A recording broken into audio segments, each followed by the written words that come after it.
And our guest here in the studio this morning is the Leader of the Opposition, Tony Abbott. But first, with the help of the panel, we'll check out the Sunday papers around the country, and News Limited papers around the country, courtesy of Galaxy Poll, have splashed the results of polling in marginal seats. We'll walk you through them, but keep in mind that the coalition to govern in its own right needs to gain 17 seats from Labor. That's 17 seats. So, Karen Middleton, we'll start with the results in Queensland. Yep, they polled 4 marginal seats, Bowen, Dawson, Dixon and Flynn in Queensland, and they've found a 5.4% swing. Now, on that basis, if it was a uniform swing across Queensland, it's a 5.4% swing. They would lose 10 Labor seats on that basis. OK, now we go to New South Wales, Malcolm Farr. Again, 4 seats in Monaro, Macarthur, Gilmore and Macquarie, and they found a swing of 2.4%, which would not only take those give the Liberals those 4 seats, but also the seats of Robertson on the Central Coast, Page up in the north, and Bennelong in Sydney's North Shore. So at this point we're already at 17. Now, Brian Toohey, take us to... We'll leave South Australia and Tasmania out of it because there's no shift there either way according to this poll. So let's look at Western Australia and Victoria. Western Australia, they polled Cohen, Sterling, Hasluck and Swan, picked up a swing towards the coalition of 2.1% and had the coalition winning Hasluck and Swan.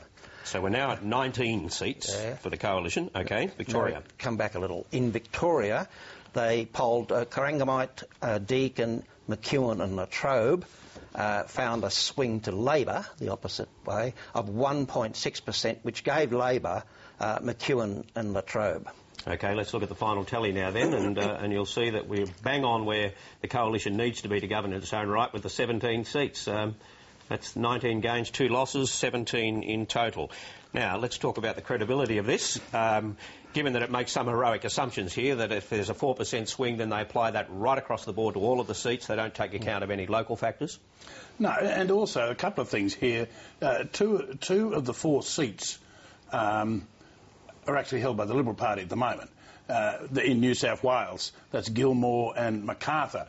After the redistribution, they're notionally Labor. Yep. But they are Liberal seats, and therefore they can't be part of the tally that you're forming. Oh, yeah, no, they will be included in the gains. They need to win those 2 seats to get to the 17. And there's no mention of what's happening in Greenway and other seats. No, what they do is apply the figures that they've picked up in those seats, and then they apply that to Greenway. I was going to say, David Briggs from Galaxy makes the point himself that there are variants that aren't being taken account of when you apply this uniformly. Variants on issues, seat by seat, and it is quite a localised campaign in a lot of places, and variants on candidates, some candidates having a high profile, incumbents having a high profile, that kind of thing. So that can cut both ways. I mean, That's right. Obviously there are some seats there where Labor will buck the trend, yep. But then again there might be some seats that further out on the pendulum that Labor might lose. Yeah, there can be some seats above what's notionally known as a marginal seat where there might be changes in play. I mean, Labor's had its eye on a seat in Western Australia, the seat of Canning, which normally wouldn't be necessarily in play, but they've got a high profile local candidate, Alana McTiernan, former Labor State Minister, up against Don Randall. He's been in the seat a long time, but they've been looking at it. So we could see some weird things that might affect these kinds of uniform swings. Yeah, and on these figures you'd think that Chris Pine, for example, would be in trouble, and I doubt it, because of local factors. But the 4,000 people polled, now that seems a lot, but 20 seats, Brian, that's 20 seats, that's 200 per seat. So again, the sample, it may sound big on the headline figure, but it's not when you get down to the marginal seat. I'm not comfortable with that size sample. I'd also say that I don't know, I think we'd be careful, we're leaving Tasmania out of this. When there was a big swing, like 12% or something against Labor in the state seat, I know people, it's a state election, no people are supposed to separate it out, but it wouldn't be surprising if Labor lost a seat in Tasmania. And Solomon in the Northern Territory, they're very, very vulnerable. It's a really marginal seat, and Labor's looking likely to lose that seat.